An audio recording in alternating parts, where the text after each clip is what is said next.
Hey!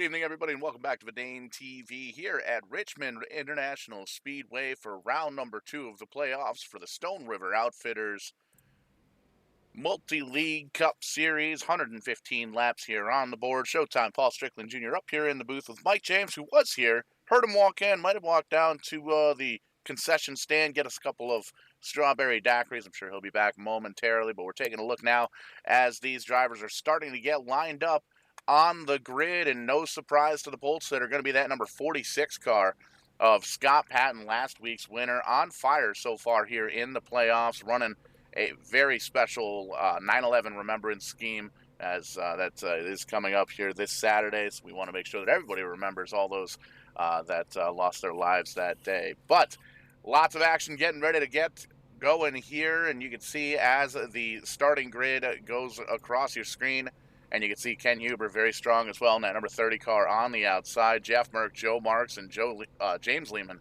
easy enough for me to say, the top 5. Wesley Holland, Charles Widener, Kyle Chadwick, Bob Eldred, and Andrew Schulte are going to be the top 10 drivers as the rest of the starting order goes across your screen there, easy enough for me to say. And I'm just taking a look here. Looks like Mikey's made it back up from the concession stand. You get me one of those strawberry daiquiris, Mikey? I could only carry a six-pack of Coors Light. I'm sorry. Coors Light? Bush. 150 be here, laps buddy. here. Great to see you, Mike. How we doing tonight? Ready to watch some NASCARs?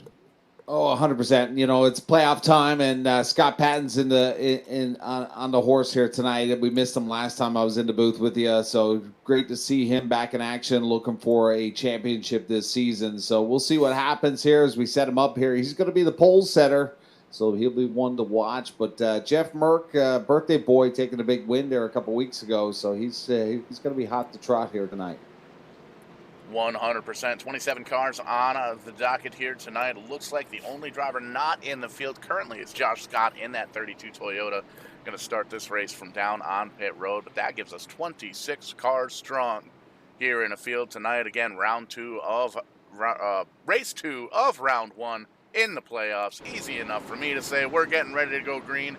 That iRacing pace car, the official iRacing pace car, getting ready to take that hard left-hand turn, go down to the safety of pit road for the first time here this evening, and these drivers going to do battle for 115 laps here at Richmond International Speedway.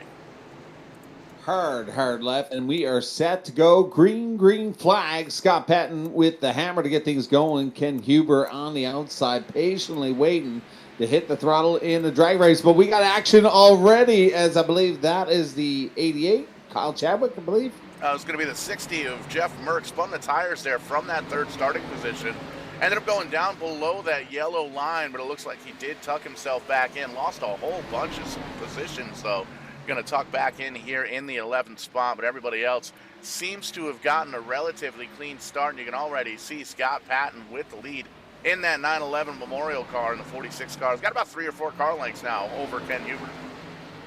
Yeah, Joe Merckx is on the hunt right now. James Lehman in the 4th position as they single file keep things going. But unfortunately, like I said, the 60 car for Jeff Merck, I get confused when sometimes they mess up with that. But we got a car on the move onto the inside there. A little Scrubsky on the back. The 4 is in the grass. Looks like we're going to stay green. He gets down there on the grass. Going to upset the landscapers just a bit here, but we stay clean and green. That's going to be Joe Marks in the number 4 car. Started up in the top 5, and he's going to find himself now scored in the 25th position. Lots of damage in the back end of that race car. Don't quite know what happened there, but we'll see if that... A little Scrubsky on the back bumper, I think, from James Lehman. That's what it's looking like there. There you see the damage on the back of it, but... still clean and green. We're working lap number 4. Still Scott Patton up front. The Stone River Outfitters number 46. And you can see Ken Huber still right there in his tire tracks, doing his homework early, trying to figure out where Scott's fast. You really can't give that 46 car too much room because he will take. He's been bad fast all season long.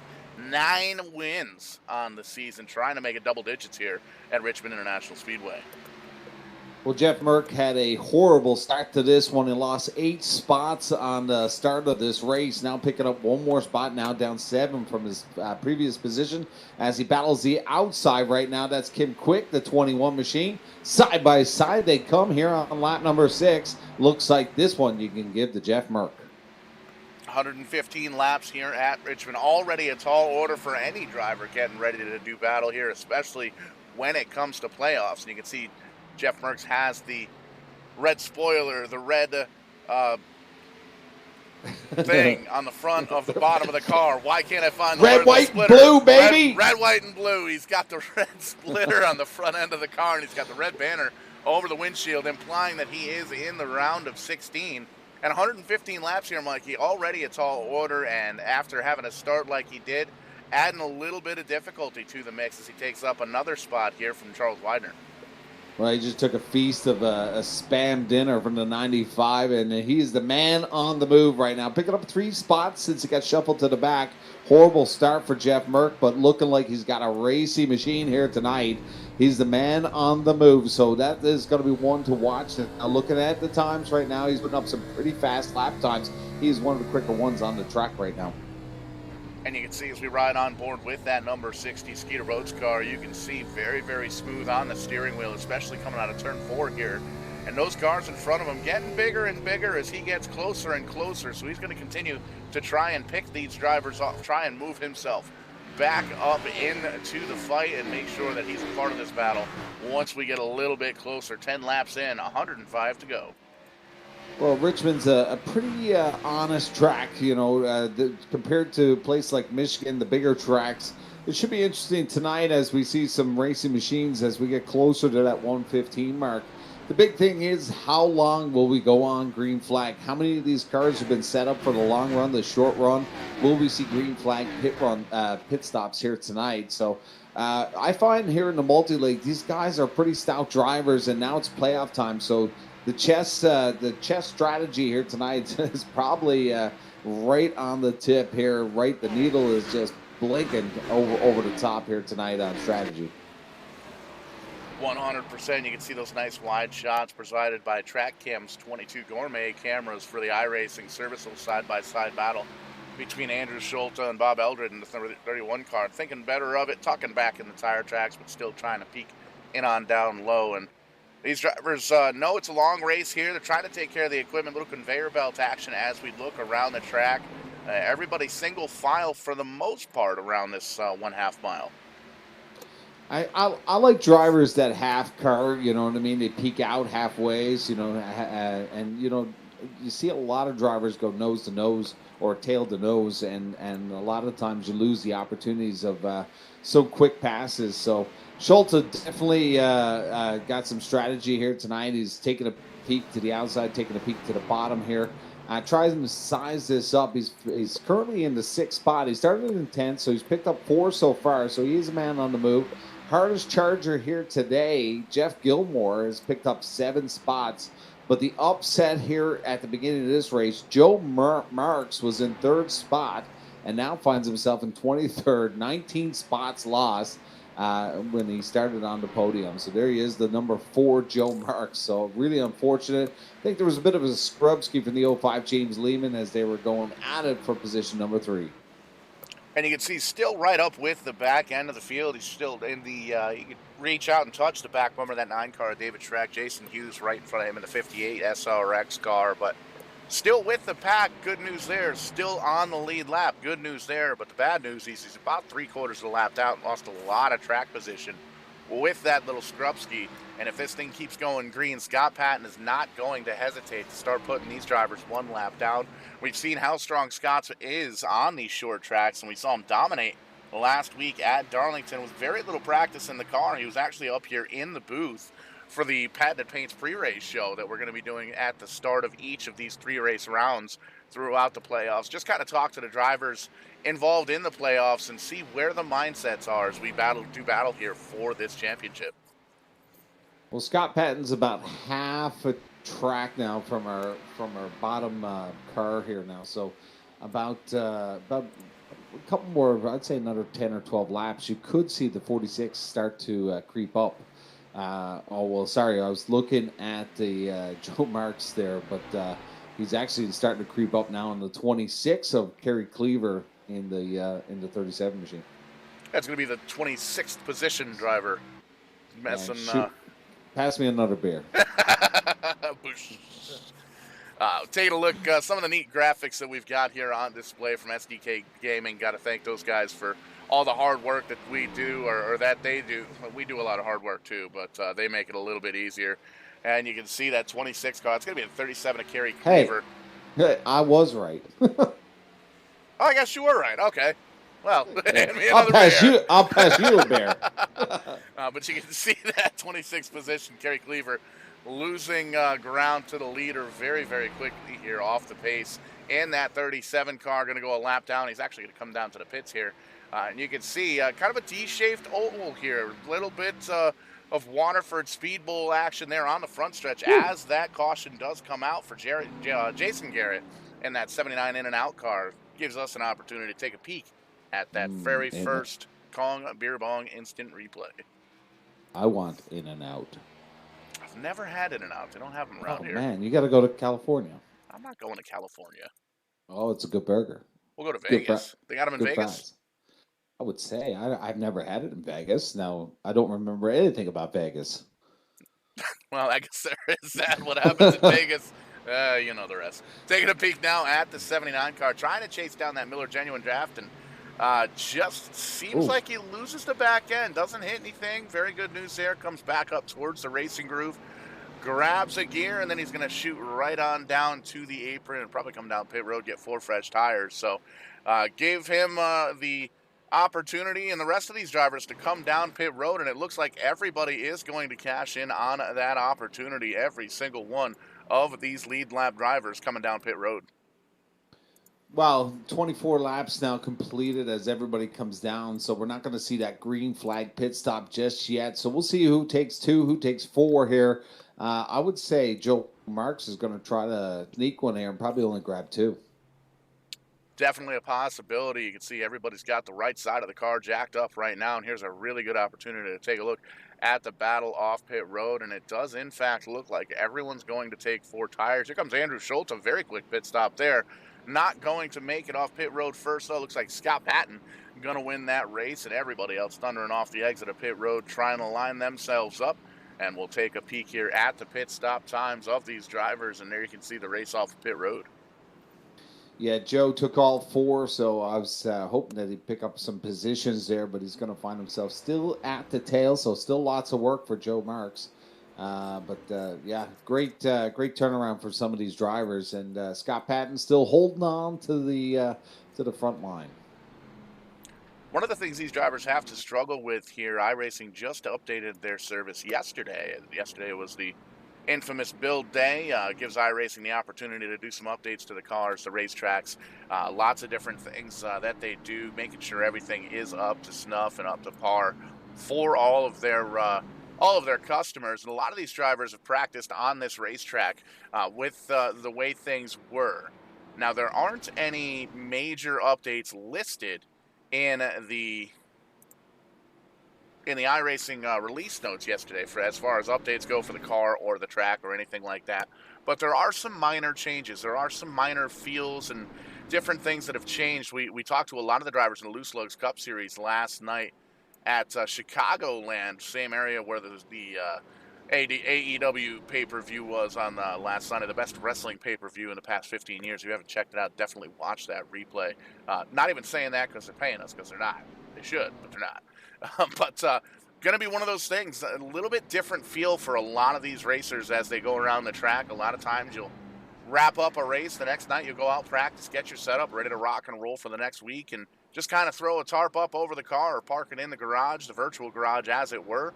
And when you jump back in on race night, it's a little bit different. So it's good to see these drivers able to adapt. I'm just wondering if James Lehman actually served a penalty, because he's after losing 17 positions now, finds himself in 22nd place. Joe Marks now moving up to 19th spot, so he's starting to creep up there, but something happened with the 05 machine of James Lehman to find himself now all the way back to 22nd place. Could have been a number of different things. Maybe a long pit stop trying to get some of the damage, if there was any damage from that little Skrupski earlier on the front end of that race car. Maybe getting it hammered out with the virtual hammers there on pit road, but didn't catch it with the cameras. But as you can see, the iRacing pace car lights out on top. We're getting ready to go green one more time, lined up 2 by 2. Still Scott Patton holding on to the lead, led every lap here so far tonight. Wesley Holland up on the high side in the 41 car. A couple of playoff drivers up front, 1 and 2 side by side. And there you see Jeff Merck makes his way back up to the 5th spot. Green flag one more time, racing at Richmond. Hammer down. Scott Patton's going to have a challenger. Ken Huber down to the bottom now trying to, oh no, sorry. That's the 41 Wesley Holland. Man, I got to get another beer. Little 3 wide action behind them, though. Andrew Schulte, Jeff Merck, Ken Huber trying to do battle here. The 31 wants to come up and play as well. Bob Eldred trying to get a little TV time with that unsponsored black number 31 car, trying to make the magic happen. You can see he's working that middle line, but it looks like right now the bottom line is the place to be. Well, Ken Huber is starting to shuffle himself backwards a little bit, losing 4 spots now, finds himself in P6, but here comes Jeff Merck now on the back of the bumper of Schulte into Kellogg's Cornflakes. Probably Jeff Merck wants to pee in some cornflakes here tonight. Trying to move back up after that first lap incident. A little bit of a wiggle there for the 81 of Schulte, spilling the cornflakes all over the racetrack. Just don't piss in it. Yeah, 100%. But Jeff Merck doing a great job. Oh, a little wiggle coming out of turn number 4. That's going to be a spot we're going to have to take a look at as the tires start to wear, as these drivers go on longer and longer into a green flag run. Burning up that left front tire and losing a lot of grip here, especially off of turn 4.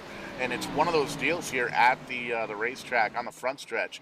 You never stop turning. I started saying it earlier on. It's like a Waterford Speed Bowl here in Waterford, Connecticut. It's a big oval. You never quite get the opportunity to straighten out and kind of tug your belts tight, adjust in the seat on that front stretch. You're always turning into it. And it's going to affect the fatigue of these drivers for sure. So I missed the opening night of the playoffs due to my daughter's day. You know, that's very important, Paul. 100%. And they were hopped up on sugar, man. So I just couldn't make it back in time to get in the booth. But so take us down from opening night of the playoffs and let our viewers know. So it's the red spoilers on the back of the car for those that are vying for the playoffs, correct? Correct. Red spoilers, red windshield banners, and red splitters in the front of the car on the bottom there.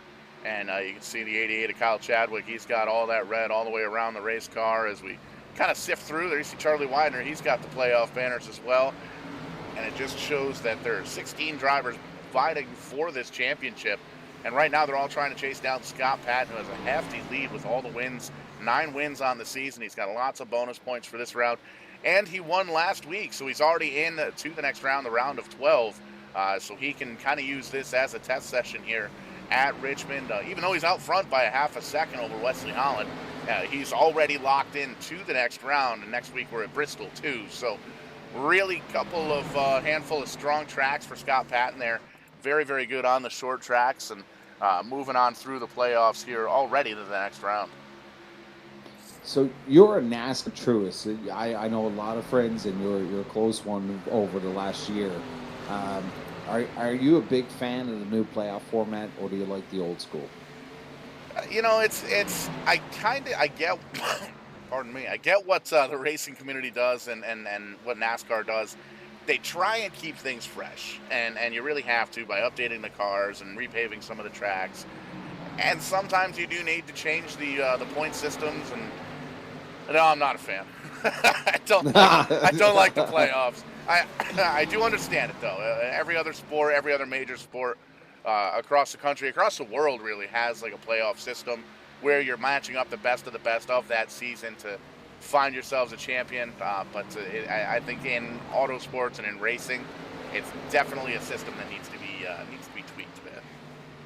Well, a lot of changes, you know, especially with the aging of the fans, you know, trying to grasp new fans into the sport. You got all these superstars now, Chase Elliott, Kyle Larson, and all, and basically NASCAR has done almost like a 360 since Dale Jr. and you know, some of the big dogs have retired. So I didn't really like the stages, the 3 stages, but it's starting to grow on me. So, I guess in time, things become historical, I guess. One of the things I do like, though, in the spotlight of racing in the Cup Series and a lot of the different high end or higher series across the nations here, they're giving a more of a nod to short track racing, to your local racetrack. And I know it's a near and dear place to your heart up there at Eastbound Park up on the Rock and Newfoundland Labrador. I think I even said that Yeah. right. But Hey, it's we're going to be at Phoenix. I believe they're going to put us on Blaney's car.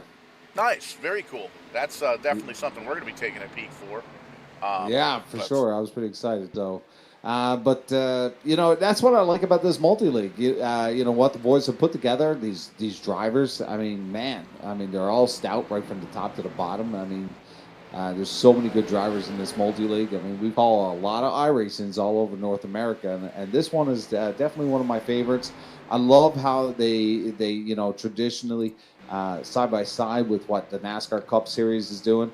I always find when I'm sitting down Sunday watching a race with my family, I always get the flashbacks to Thursday night with the multi-league, right? So I'm glad I'm not the only one, because I'll be sitting there on Sunday afternoon watching the NASCAR Cup race. Where's Scott Patton, the 46 car? He's yeah, supposed to be dominating these. Oh, that's 100%. right.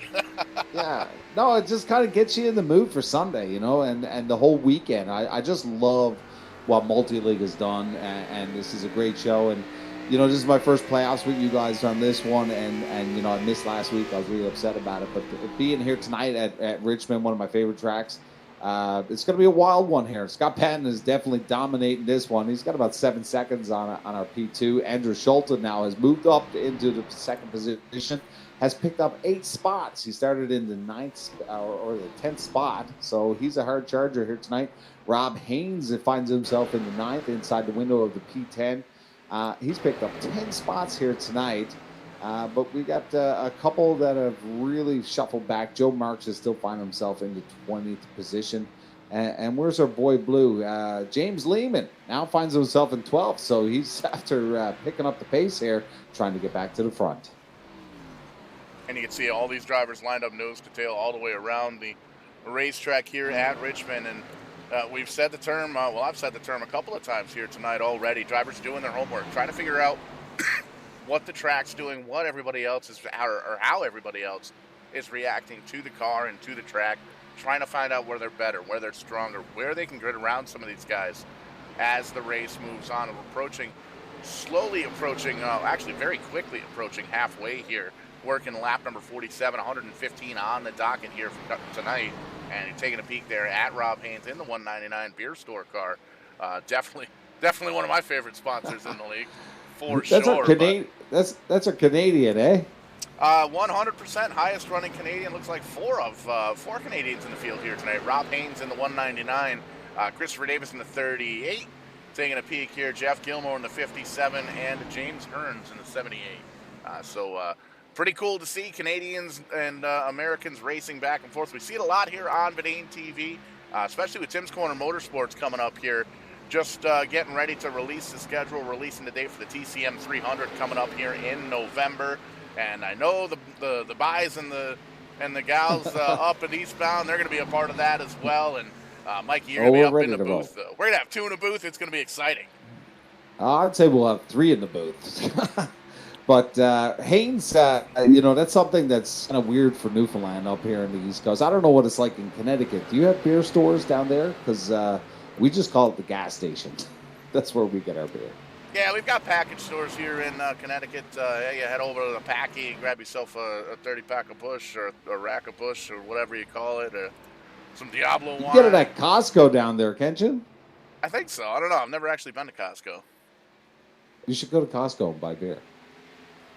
It's cheaper. You can buy the case and we'll never run out. Buy a 50-pack. There you go. Nice 58-pack Baker's dozen. 58 beer. 58 beer bottles of beer on the wall. Well, Scott Patton is definitely controlling this one. Man's on a mission here tonight, but Schulte's got him in his sights. but he's got quite a few car lengths on him right here. He's just out there having a cruise here on a Thursday night. Patton has been dominant right from the beginning, leading all 53 laps of this one. Yeah, you can see Andrew Schulte wanting to try and move up closer to the back bumper of Scott Patton, but he's got a 3-car tango behind him. A couple of drivers, Wesley Holland peeking down low, trying to get a nose in underneath that Kellogg's number 81. You can see he gets just about there, up even with the back bumper, but doesn't quite have enough of a run to get up around there. So as these tires wear off longer and longer into the run, the high side, the middle groove, kind of starting to come in just a little bit. I'm going to test your movie motorsport trivia here now. Do you remember the movie Driven? Briefly. Sylvester Stallone in F1 in an F1 car. You remember that movie? I think I watched the trailer. What? Yeah, I'll add it to the list. Well, Stallone's inside the car just humming to himself, and he gets in the zone. I can only imagine Scott Patton's probably up front going 99 bottles of beer in the wall, 98 bottles of beer. So yeah, how many beers can we fit inside this trophy? Crack. Well, he's got no one to play with. He's running his laps super clean right now. Consistency right now on Scott Patton. And I can only imagine he's in the zone up there like Sylvester Stallone in the movie Driven, just humming away to himself. But I don't think that's the plan for Schulte as well as Wesley Holland, as Holland takes a peek to the inside on Schulte. Jeff Merck now finds himself in P4. That is the one that we talked about just a while back. Very quick car. Got shuffled back on lap number 1 on the start of this race. Went all the way back to the 10th spot. Now working himself into a P4 position. And full attack right now on the 41 of Holland. Yeah, and you can see taking just a peek here at that timing and scoring tower on the left-hand side of your screen. Patton up front, Schulte, Holland, top 3, Jeff Merck. There you see him trying to move back into that 3rd position, trying to get around that 41 car. Ken Huber sliding back. Still a part of the top 5 here, just kind of taking a back seat here. That's the 21 car in front of him of Kim Quick, who has gone a lap down, currently in the 21st. And a little bit further back, that 31 car rocking the 6th position. Regular Series champion Vern Markheim holding that 33 car in the top 10 relatively solidly in 7th. Rob Haynes right in behind him. Charlie Widener and Christopher Davis rounding out the top 10. Yeah, this one's going to be a doozy. Long green flag stretch. It's been a while since we've been on pit road. I believe we're on down pit road on lap 23. So that's, let's do some math here, 37 laps ago. 36 there, 37. It's close enough. But I'm just wondering what the tire wear we got, facing these drivers. Will we see that flag pit stop? As we see the 41 now challenge to Andrew Schulte. Give a little love tap there. Schulte comes away with that one. Now here comes Jeff Merck to the outside. He's going to challenge Holland to the outside. Longest run of the race on these tires, and Andrew Schulte seeing that high side, trying to hold on very, very strong up on that middle groove. And Wesley Holland tried to take peak down low, a little bit of contact between the two drivers, and it kind of knocked a little bit of momentum out of the sail of the 41 car. Wesley Holland gave Jeff Merck the opportunity to challenge for that position. They gather it back up, though. 81 going to stick on the high side, 41 down on the bottom side. Jeff Merck not sure who he wants to try and follow, but you can see Wesley Holland, great run down on the bottom, doesn't quite have enough to make it happen. Coming out of the turn, side by side, can't even tell you who was leading or who was in second in that lap. It's kind of funny in different parts of the track. The 41's a little bit quicker to the bottom. Schulte's in some speed to the outside. Merck's going to try the top here and kind of check it out. But we got a second caution. We got a caution. A caution at lap number 64. Going to be the second caution of the night. Relatively clean racing here throughout. And we're going to take a peek here at the Old Kong Beer Bong instant replay and find out exactly why it is the caution flag came out. Just looking really quickly, I don't see anybody pointing in the wrong direction.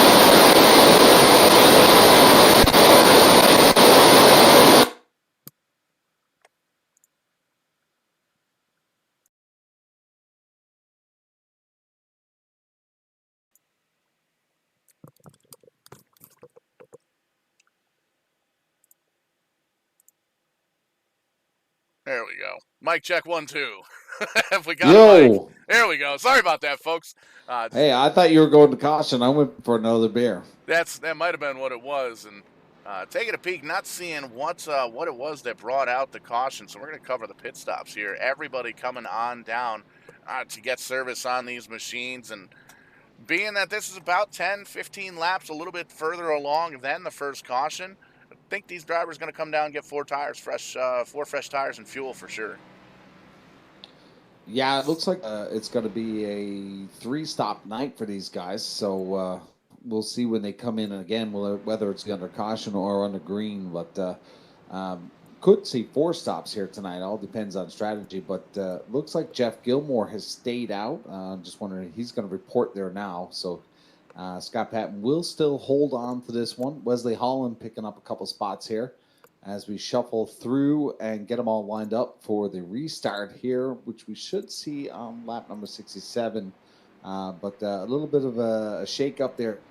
Jeff Murr picking up that spot on the 81 of Andrew Schulte. And business is about to pick up towards the front. We've seen some great racing with these drivers. We're on about 40-lap tires. Just taking a peek here. Patton, Holland, Merck, Schulte, Huber, the top 5 off pit road. Vern Margheim in the 33, the regular series champion, comes off pit road.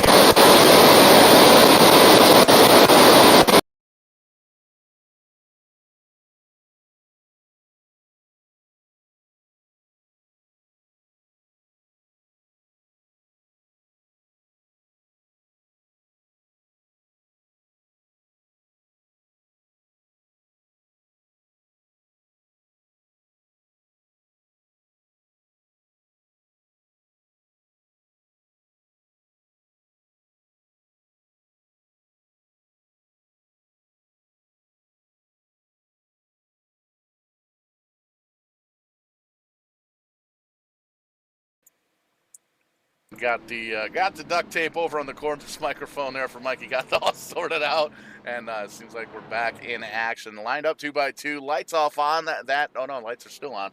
We're gonna go around and give the commentary team an opportunity to fix all the technical issues. Probably crack open another beer. Yeah, maybe it's the static from the tin. Lehman's going to find himself in the top 10, though, on this one.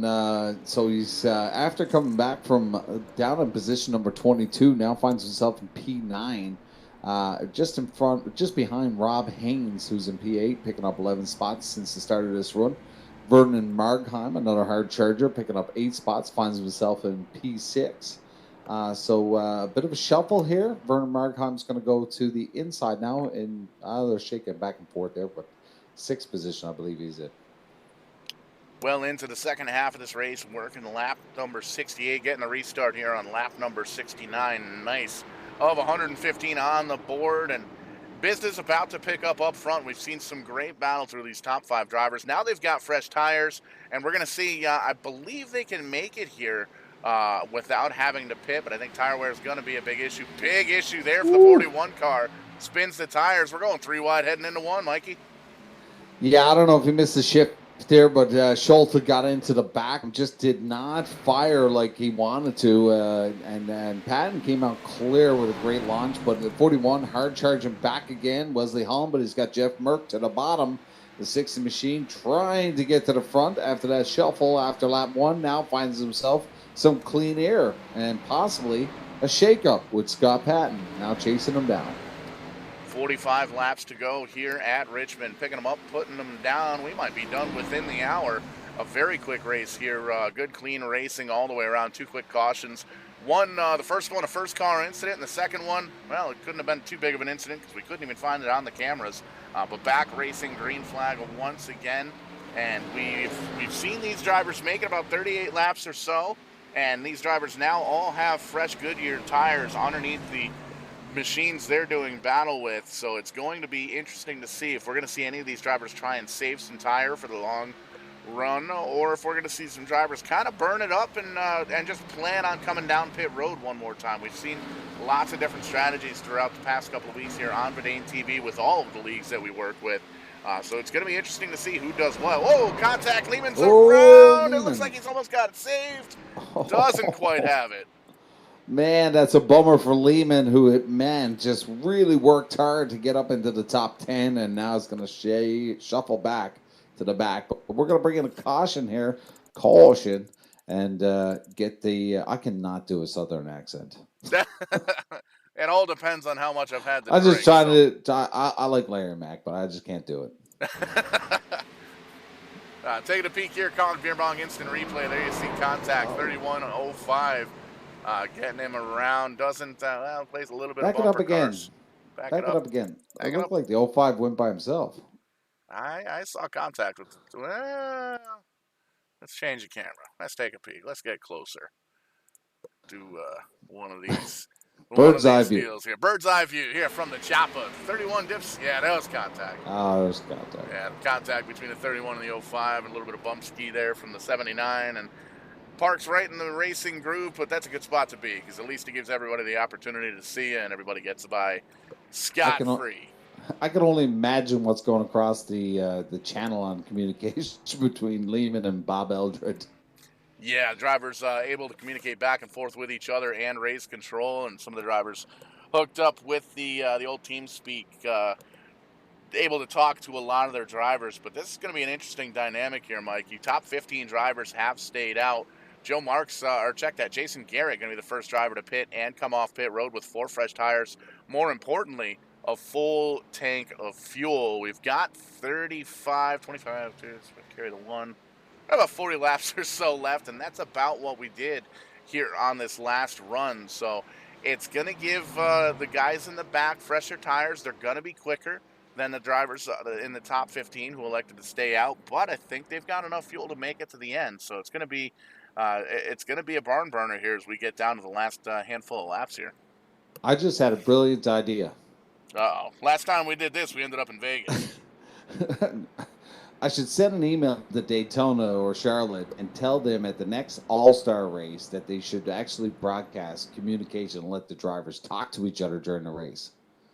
No spotters. Let the drivers talk to each other. They did that a couple years ago at Daytona or Talladega. Oh, really? Yeah, the drivers actually had a knob on their dashes with drivers' car numbers up on there, and they were able to essentially talk to the drivers that they were driving with. They didn't have everybody.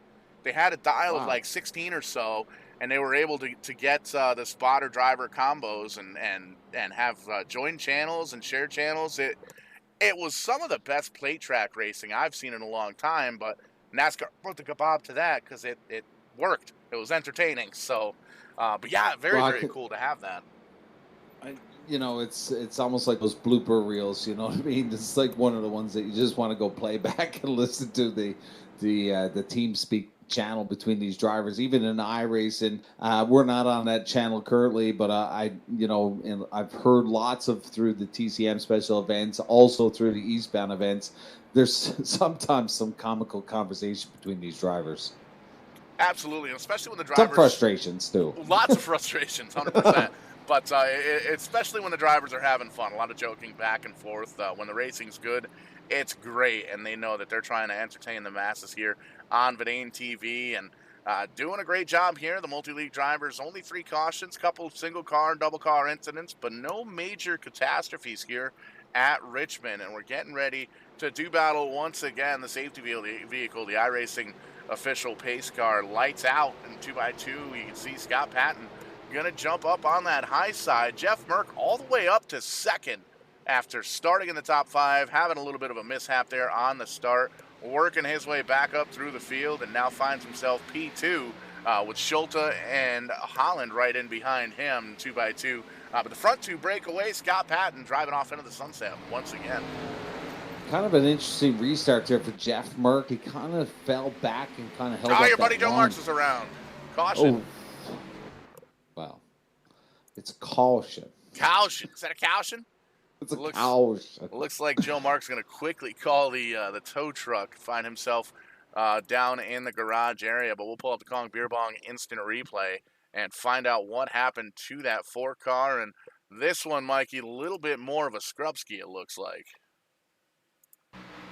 Here you can see the 4 car up on the high side, the Miller Genuine Draft number 57. The 1, 2, 3 car a little bit off in front, and the Ford looks like just kind of loses control of the back end of that race car, and you can see kind of ends up in the racing groove. So he hits the old Control R, quick reset, finds himself down on pit road, and that's one of the things that makes iRacing just a little bit safer than the real thing. But drivers finding themselves down in the garage area now is going to have to wait for the virtual tow truck to pull them on around. So at the very least, that 4 car is going to be multiple laps down. But this gives these drivers now, it's 35 laps to go. We may see some of these lead lap drivers come down pit road, top off with Sunoco Race Fuel, make some final adjustments. There you see Kim Quick in the 21 Folgers car going to get the free pass, get rejoin, get one of his laps back, multiple laps down in that 21 car, trying to make up some positions. But it gives these drivers the opportunity to come down potentially pit road and see if they need some tires. Well, I don't think Scott Patton's going to give up that lead just yet. I don't think we're going to see our leaders, but I could be wrong. I believe the last time by pit road was closed. We should be open this time. We'll see. But just a couple of drivers still on pit road. The 05 of James Lehman, Daniel Ferguson, Kerry Cleaver down on pit road. Joe Marks finding himself the first car 1 lap down. Probably actually multiple laps down. Looks like he's 3 laps down here, still working on that race car in the pits. Josh Scott in the 32 car didn't make the start. Kerry Cleaver in the garage area after an early race incident there in the 37. But Mikey, I think you're right. These drivers, it looks like everybody's electing to stay out here. We might see a couple of drivers towards the back come down and kind of top off and get some tires, see what they get. But for the most part, everybody's staying out. Yeah, Danny Ferguson's going to take a pit stop there, but nope. I'm sorry. He's been down pit road for over 2 minutes now, so he's still repairing damages, but still trying to make a go of it here. Kerry Cleaver earlier on, he's been on pit road for 30 minutes, so I have a funny feeling he's hit the showers by now. Ferguson's going to come out, though, after repairing several amounts of damage to that car, I believe. So he's going to make it back down 7 spots. They're showing him down 3 laps. Tough break for that 25 car, and taking a peek here, still 22 drivers on the lead lap. James Lehman in the 05 being the final car on the lead lap, and Scott Patton really setting a blistering pace here under green flag conditions, and has had some solid restarts all night long, and couple of mishaps with some drivers up in the top 5. We saw Jeff Merckx slip back on the initial start of the race as the iRacing pace car shuts those lights off, but has worked his way back up through a couple of really good pit stops and some hard charging up through the field, picking them up, putting them back down, and he's going to restart once again on the inside of row number 1. We'll see what the strategy for Jeff Merckx is on this one. Patton's been on the outside now. He got a kind of a peek to what Patton does on these restarts.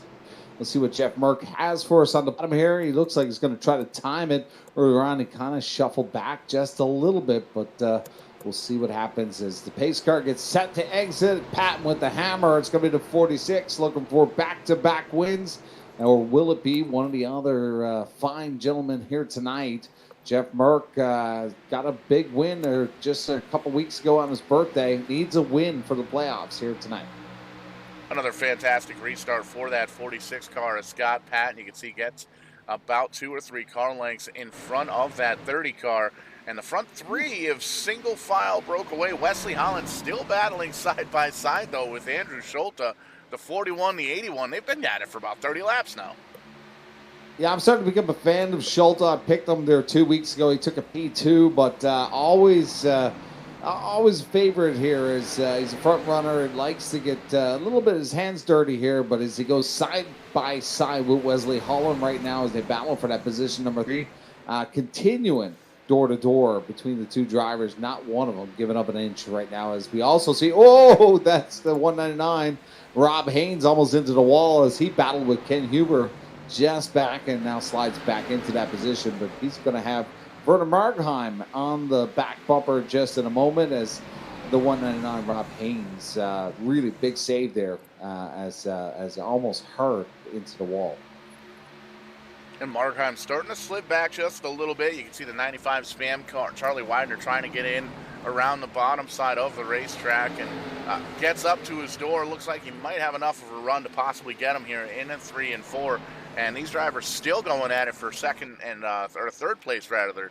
Andrew Schulte holding on to it. Wesley Holland going to tuck right in behind his tire tracks there, and Kyle Chadwick trying to join the party. Haven't mentioned him too much tonight. He's solidly in the top 5 in the Air Jordan Camry, the number 88 car, up a couple of spots from where he qualified, having a quiet but solid run here at Richmond. And sometimes when calamity knocks at the door, you want to ignore it, and you want to just kind of have a good solid run, and that's what the 88 of Chadwick's doing here. I'm going to take you all the way over to the left here, Paul, and ask you a question. Are you a big sponsor supporter, like from cars, like for instance, Spam? I've never had Spam before, and I didn't really watch NASCAR when I was involved with NASCAR. Does that make you want to eat Spam? 100%. And that's one of those things with that particular car, even all the way back when the NASCAR Cup Series driver ran it. I was a kid back then, so I don't remember who the driver was, but the car, it's marketing. The car was designed to look like a Spam can, and it triggers some kind of electricity in the brain, and you're sitting there and you're watching the race, and all of a sudden it's like, man, I really want a Spam and egg sandwich. I'm just thinking, I got to go to Walmart and buy a can now. My wife's going to be like, what the hell did you buy that for? And just whap some mayonnaise to it and give it to her. But I'll give you one, Nature's Bakery. Danica Patrick was racing for Nature's Bakery. And I think it was Nature's Bakery or whatever. Anyways, we're at Costco, and we pick up this box of bars. My wife looks at me and says, what the hell are you buying that for? I'm like, I don't know. I want to try it out. Anyways, it works. But, sponsorship on cars, even in the iRaces, make me want to eat a Spam sandwich right now. Absolutely. And it's one of those things, too, especially with this eSports. Tim Hortons. Tim Horton, yeah, there you go. We can go get a double and some Timbits. Yeah, right. In and out. We're going to be fat tonight. I'm telling you. Haven't even eaten dinner yet. But just because they got Tim Hortons on the car, don't mean he got Tim Hortons in the car, unfortunately. Yeah, that's like even these Red Bull, these energy drinks. A lot of the times they're not even drinking energy drink; they're drinking water. Right, 100%. I remember a couple years back with the Red Bull Racing was around for a couple of years. Landon Castle was driving for them. I did a little bit of website work for him and helped him out with the original Landon Castle qualifying challenge. A big supporter of sim racing and iRacing, the community as a whole, and ended up hanging out with his pit crew, and they thought we were some cool cats. Says, yeah, go over to the Red Bull cooler, have as many as you want. It was a Red Bull cooler, and it was chock full stacked. So we were very jittery that weekend, but it's always cool to support those that support our hobbies here, because it is possible to do this stuff alone, but it's really, really difficult without the sponsorship and the partners and everybody helping us out, and Stone River Outfitters jumping on board to sponsor this series. So to help these drivers and the race officials and the league owners to cover the cost of the broadcasts and some winners payouts and championship payouts and prizes all throughout the season. So we always like to support those that support us, and definitely check those guys out, and grab yourself some Kellogg's, grab yourself some Corn Flakes there, and or whatever your favorite brand of cereal is. Or head on to Stone Ridge Outfitters to sponsor this event. I mean, that's the reason why these companies sponsor this, because it's great, you know what I mean? And fans support those companies big time. It does work. It's proven several times. Now, one product, we did a Monster Energy show. I'm not allowed to announce with energy drinks anymore because I turned into a Ric Flair. I can definitely see that happen. We're gonna have to get you a case of Monster for some of these TCM events coming up. I don't know if you remember those events that we were announcing on Diablo 1, because that was a bit wild. I don't remember much that night. Smashed potatoes. It's all Scott Patton here. He's starting to have a bit of a challenge from the 60 Merc. Jeff Merck, who took a win just 2 weeks ago in Michigan, is a man on a mission. Wants to get the win here tonight. Patton's already locked into round number 2. So it'll be interesting to see what Jeff Merck has as, it's been 16 years since I've been behind the wheel, Paul. And I know one of my favorite positions is P2. You kind of try to save your car. You're applying a lot of pressure onto the back bumper of that 46 or your competitor in front of you. And I know it's a lot more comfortable in that position until you get to the point where your spotter and your team is really revving you on to now it's your time. So It's interesting to see what Jeff Merck does here in the next 15 laps. Will he hold it for the last couple of laps? I've always said, you know, it's a little wobble from Jeff Merck there, a little tangliness coming out of the 60 car. But I've always said, you know, sometimes if you throw that move a little bit too early, it kind of bites you in the ass because if you give too much time for the next driver, for the driver you pass, they can really bite you back before the finish. And with 14 laps to go here at Michigan, here at Richmond. Michigan. I must have dipped into the Diablo wine. Jeez. 14 laps to go here at Richmond, Virginia. Scott Patton's probably listening to us while he's out there humming away out in front and just say, you guys are fired. Yeah, humming away inside the car, checking out his phone. Where am I dominating next week? 46 car going for double digits here. 9 wins on the season. Missed a couple of races throughout, but still the points leader currently. And locked into the next round of the playoffs. 12 laps to go as we cross the stripe. And like you said, you like P2. I like P1 because P1, you can kind of say, I mean, obviously that's where you want to be on the last lap.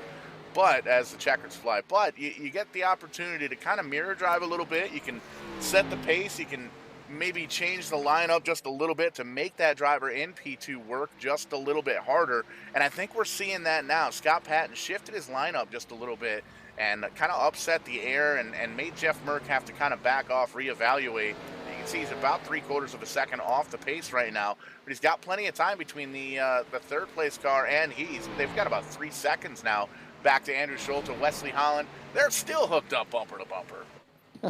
Big battle between the 81 and the 41, Wesley Holland and Andrew Schulte throughout this race. They put on a great show, but still plenty of time with 10 to go. They are now starting to fall back just a little bit. I believe looking at the gap right now. How's that? Yeah. We're at Richmond. No, how far back on these? Never mind. Nailed it first try. How's the gap work on this timing system? That's back from the leader. Or, no, I see what you're saying. The gap is... The Schulte is 2.B seconds? Something like that. No, I don't know. Show us the big overview map where everybody is. Survey says... There it is. There we go. Taking a peek here. SDK Gaming, lots of really cool controls here for the graphics and the cameras and all that good stuff. And sometimes technology, it's difficult to figure out sometimes. But there you can see the numbers that you're looking at on those dots going around the racetrack. That's the position the drivers are in. You can match that up with your favorite driver. Over on the left-hand screen, you can see P1, P2, all by them lonesomes, 3 and 4 by themselves as well. And the battle for the top 5, Kyle Chadwick trying to hold on to it. Another group behind those guys racing 4/8 with Vern Markheim holding on to that spot. And just racing all the way around this racetrack, 6 laps to go. A little bit of conveyor belt action, but some fireworks going on here with different tracks of racing. Well, it's time to go. Spotters are really hammered down on their drivers right now, and that's kind of cool. Some of these drivers are actually solo. After talking to quite a few of them in interviews, you know, asking if they got a crew chief. You know, I've seen some drivers. They got a full team here in the iRacing server. They got a crew chief, so they don't have to deal with that stuff on pit road. But then you got the solo guys. I believe Scott Patton is a solo driver, does everything himself, so it puts a lot of load on him instead of just driving. He's doing all of it for himself. But he is going to command this one as he crosses the start-finish with 4 to go here. Spotters are yelling at him, and the drivers are yelling at themselves. It's time to go here as this clicks off here. Patton really starting to bridge away from Jeff Merck. Merck trying to get back on the hammer as you see him come into the corner as he sends it in there, trying to reel in the Scott Patton. But Scott Patton has dominated this whole race, 112 laps led. Can he take it to the finish here, Paul, or will Jeff Merck make an upset here? You can see Jeff Merck doing everything he possibly can to try and close back in the back bumper of that number 46 car. Loses the back end just a little bit with a big old wiggle, but we're going to cross the stripe here. Popsicle sticks from Barney up in the flag stand. 2 laps to go here at Richmond. with everybody being as spread out as we are, you can't really expect a caution. So Scott Patton pretty much just has to get himself another solid lap and a half here. He's got plenty of time, about 3/4 of a second between he and Jeff Merck, and it looks like he can make the magic happen. This race going to be official next time by. White flag, white rag for the number 46 car. White silk for the 46. Come on now, Merck, get up on the hammer. We want to show, but it's not looking that pretty right now. It's about 0.8 of a second. Scott Patton coming into 3 and 4. Checkers are set to come out. Patton's going to make it back-to-back weekends.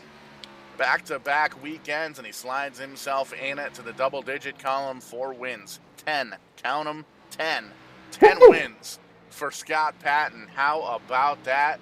And these drivers crossing the start-finish line. Everybody clean and green. Great race here at what track are we at? Right here at Richmond. Time for some Papa John's. Time for some Papa John's. That's right. Support those who support racing. But there you can see great victory there for the 46 car. Just waiting for the timing and scoring to get 100% updated, and a very cool paint scheme too. The 911 Remembrance paint scheme there on the 46 car. Great to see that Stone River Outfitters allowed the team to kind of do that, and you can see the finishing order popping up there on your screen. The results for the Multi-League Cup Series race here at Richmond. 115 laps in the book. Scott Patton comes home on top once again as he's going to burn those tires down, or what's left of them. That was a long run towards the end there. Jeff Burke finishing second. Andrew Schultz, Wesley Holland, Kyle Chadwick rounding out the top 5. Ken Huber, Rob Haynes, Vern Markheim, James Lehman, and that spam car, the number 95, Charlie Widener, finishes in the top 10. Great racing here at Richmond. Give it up to James Lehman. Went back of the field twice, made himself come all the way up to and still finished in the top 10 in P9. I got to give him the definitely the hard luck award here tonight, and also a hard charger. Absolutely, and still burning down those tires is the victor here. Scott Patton. Oh, it looks like sounds like he just blew the motor over there in the corners. Love watching these drivers burn the tires down. Love talking to him in the middle of the burnout, but he's going to hop out of the race car, toothpick in mouth, high confidence levels, walking over to us here in victory lane with the buffest swag. 10 wins on the season, 2 wins in the first round of the playoffs. How high is the confidence for this 46 team? Yeah, I wish I could sort them all like that one. Man, I will take it, though, because I was not as optimistic about Richmond as I was with Darlington last week, and we finished second at Darlington. So, but I will take it. Certainly felt good all week during practice, and the paint felt good. We did the special 9/11 paint for our tribute this weekend, honoring all those lost their lives that day. All the civilians as well as first responders there and military personnel. So thinking of them this weekend, put an extra couple layers of wax on the car to make it extra slick, and it paid off. And stayed up front. That was the plan. Get up front, stay up front, and check it 1, 2, 3 for Bandit Motorsports. Feels good up here too. Teammates working together here at Richmond and here in the Multi-League Cup Series. And Mike and I up here in the booth have talked about it a couple of times. Teammates working together throughout the week and on race day. And you made mention last week at Darlington, a little bit late to the racetrack by the time you got there. We were up here in the booth and not much practice time. So is that something here this weekend that you kind of bumped into and had to lean on the teammates for some kind of race notes and car notes, or were you able to get some practice in this week? I was able to get a lot more practice in. I think I got the entire 30 minutes, and we just spent time turning laps the entire 30 minutes. So that definitely makes a huge difference. I love doing those pre-race shows, and we're going to do them again. I think, like you said, every first race of each round of 12, round of 8, and probably the final 4. But it certainly takes away from our practice time. But hey, we're here for the fans, right? Absolutely. Always entertaining the masses here at Bedane TV. And another great victory here for the 46 team. 10 wins on the season. Unheard of. And, well, it's almost heard of. That one year Jeff Gordon walked away with the championship in the Cup Series back in, the early 2000s, showing my age a little bit. Well, Mike, Rusty did it. Rusty was my guy, and Rusty did it in the 90s, maybe 93, I want to say. Yeah, but Jeff Gordon did it cooler.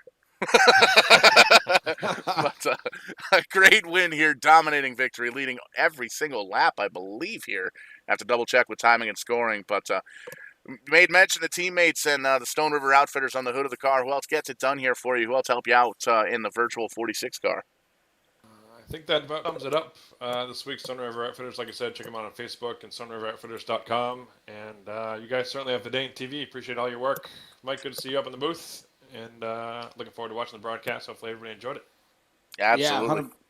Yeah, 100%. Just a question for you, Scott. Are you starting to feel like Hulk Hogan, Hulkster, want to rip a T-shirt off now, dominating here in the playoffs?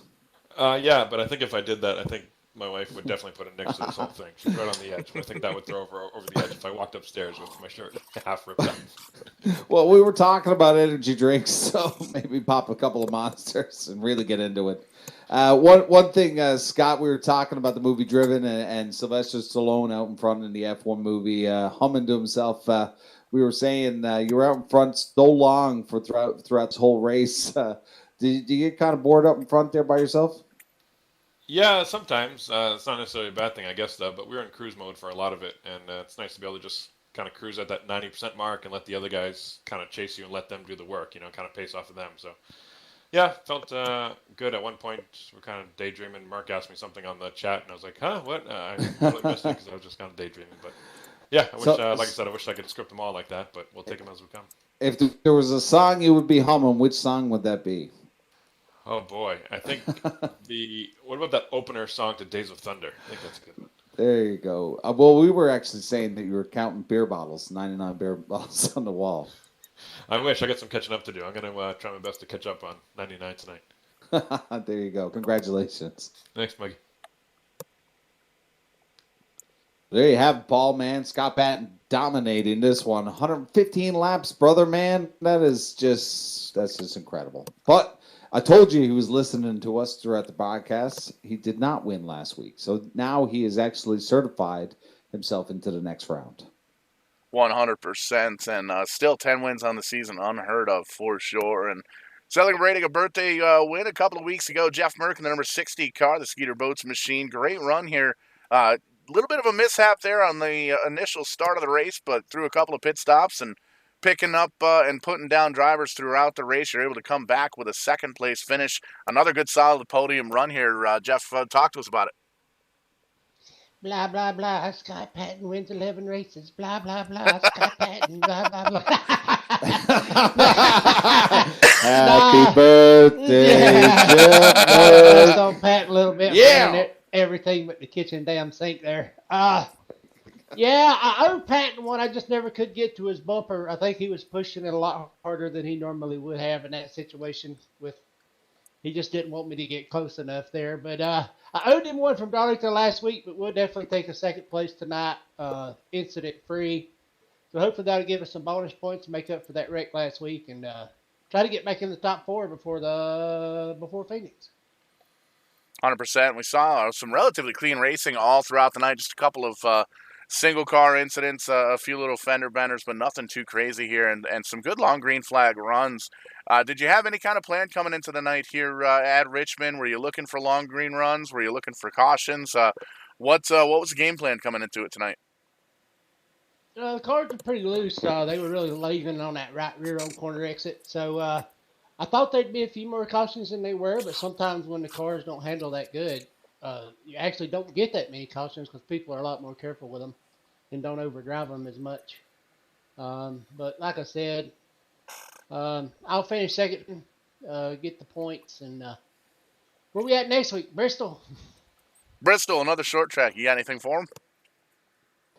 I don't know. We'll have to see. That's all about how you qualify there because it's impossible to pass people unless you get long runs, and you don't get a lot of long green flag runs normally at Bristol. So it's going to be another survival night. Try to get as many points as I can get, and try to get in that Final Four for Phoenix. That's the whole plan right now. Shake and bake. That's it. Shake and bake and crack open a couple of cold beers. Good run here tonight. Second place finish rather. Who helps get it done for the Virtual 60 car? Who gets you to and from the racetrack? Yeah, we got to thank Sun River Outfitters. They're the primary sponsor over here. So the premier Northeast fly tying shop, as Scott Patton likes to say. Patented paints for painting up this Skeeter boat, high performance fishing boats. Eat, sleep, fish.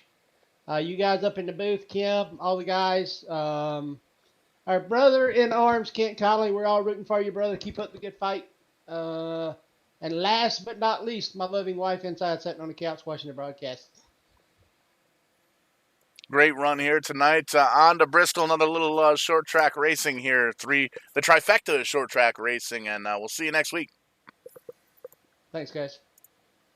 Mikey down a little bit further on pit road, catching up with Mr. Kellogg's himself, Andrew Schultz, the third place finisher. Andrew, you got a copy?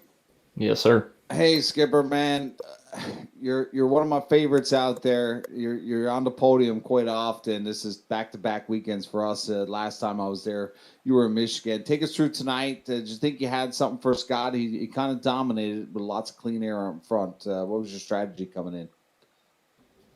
Strategy was just surviving and seeing what we could do on the long run. That's generally where I feel like I'm a little bit stronger than I am on the short run, and seemed to be the opposite today. We seemed to have a little bit more short run speed, and once the long run came in, Scott obviously was a class of field. Mark, once he got up past me too, I couldn't get back to him. We didn't feel like I didn't get enough rear brake into the car, helping a turn on the long run. So that's where I struggled a little bit, but it was a good hard fought battle with Wes for the last 30 or 40 laps or so. So we'll take a podium though. Can't complain about that. 100%. You know, you picked up 7 spots. You started in 10th, and now you find yourself on the podium. Do you think the battle between yourself and the 41 may have caused a little bit of a loss of speed? Yeah, maybe. I know it was almost impossible to pass on the inside, so I wasn't really much wanting to give up the outside when we were real close in battling there. And I know we lost a little bit of speed battling him, but even the run or two before, when there wasn't much of a battle, when I was right behind Scott, just over the course of probably 10 or 15 laps, Scott was able to pull away. So, and I knew Mark was about 2 spots behind me. They're just patiently waiting in line, looking for an opportunity. So, yeah, we had a top 5 car for sure. Podium. I guess I'm lucky just to have finished in 3rd here tonight. So yeah, that's where it's at. We got Bristol coming up next week. You got anything for us for the last great Coliseum? That's going to be another survival race. We'll see if we can keep get the car out of there without any damage. That's probably impossible, but we'll see what we can do. Like Merck said, qualifying is big. Their track position is key at short tracks. So we'll see what we can do for qualifying, and see if we can just keep the fenders on it, or at least keep it pointed forward most of the night next week. We were talking about sponsorships during the broadcast. The 95 Charlie Widener's got the spam on the car. It just when you're out there driving against that 95, does it make you want to have a spam sandwich? Free approval on Not too much. Was a big Labonte fan growing up, so that's why we're repping the paint, and we got Patented Paints. Did a good number up on that one for us, and have been running that since Darlington, the first time we were there. So just going to keep repping that, and it seems to be bringing us a little bit of luck. So don't want to change anything right now. Trying to prove here. Do you got a box of cornflakes in your cupboard? I do not, unfortunately. Damn. Yeah. Paul, man, that's 2 strikes for me. I'm out. So, but anyways, Andrew, man, congratulations for the podium. Anybody you want to thank tonight?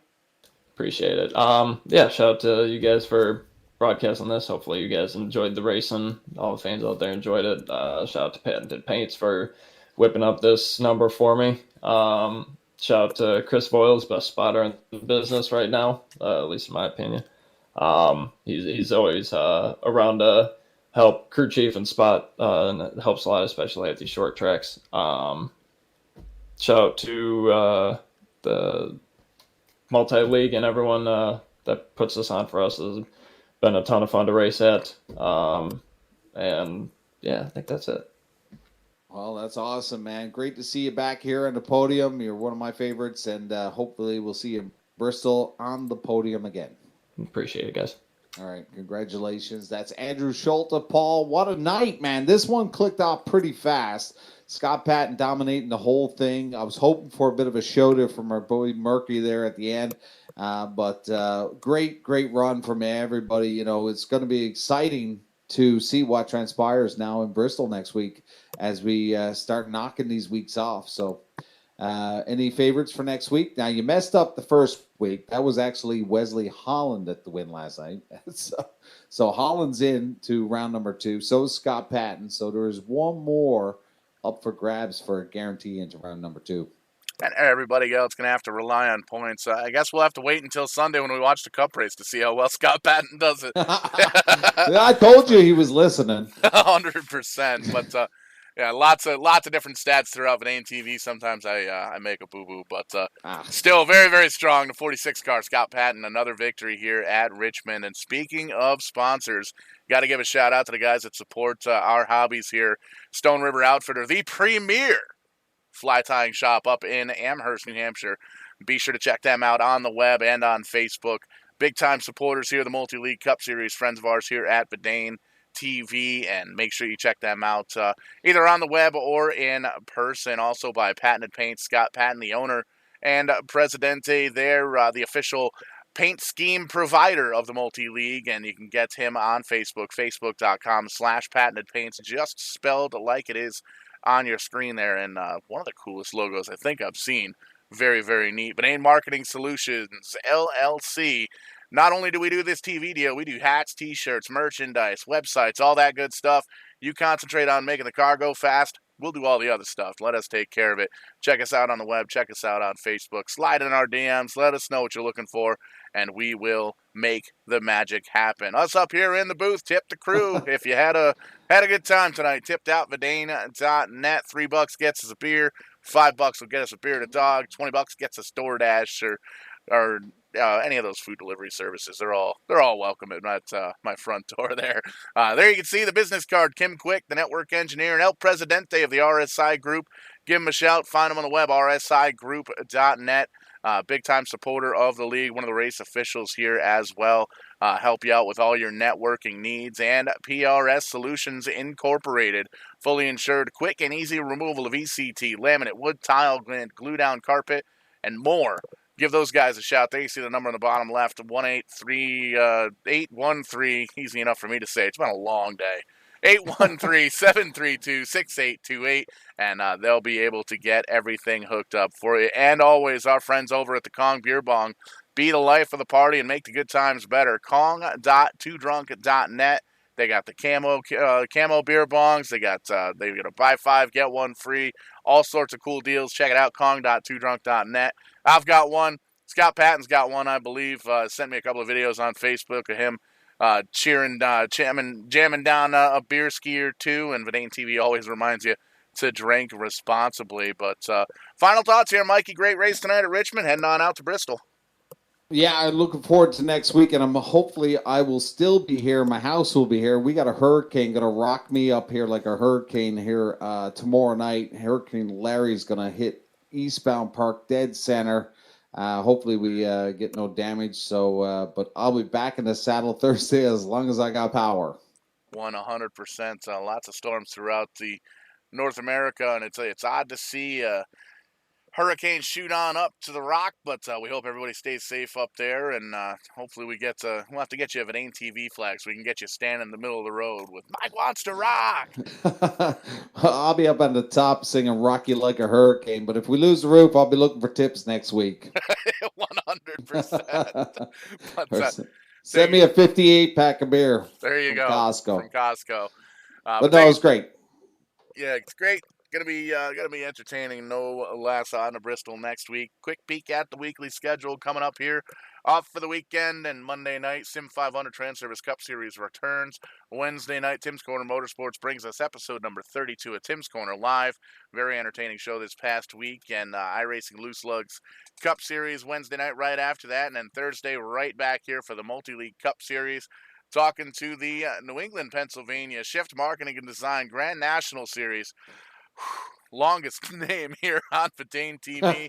Talking to those cats earlier on today. They are excited. They are hyped for their season. Number 3 to kick off here at Daytona on October 5th. Those guys going to be jumping on in here. Johnny Two Belts looking to defend and try and make it a three-peat with that championship. But we'll have more to come. Their schedule's still drying off. The ink has been signed, and they'll be with us here on Verdane TV. And lots of cool stuff coming up this winter, this fall. We've got the Bottle Rocket 350, Verdane TV's Bottle Rocket 350, presented by the Liberty Racing League. More details to come on that, but a little bit of a throwback to, I think, one of the cooler eras in NASCAR, the late 90s, early 2000s, watching a lot of the young guns kind of come up through the ranks, the Jeff Gordons and the Dale Earnhardt Jr.'s, Tony Stewart's, Matt Kenseth, those guys. So going to be a little bit of a throwback and a nod to the 90s here at Verdane TV. More details to come, so be sure to check us out on the social media outlets, Facebook, YouTube, Twitter. Heck, I'm even on TikTok, Strictly94 on TikTok, if you want to watch me drink a beer or 2 or 12, or depending on how many 58 packs we can get here from Costco.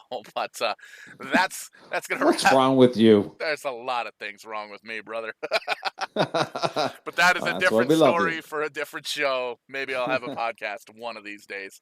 But that's going to wrap it us here for everybody at Verdane TV, myself, Showtime, Paul Strickland Jr., Mike James from Up on the Rock, everybody here from the Stonefitter Outfitters Multi-League Cup Series. We'll catch you on the flip side. When we do, we're going to be doing it live. And drink a Bush.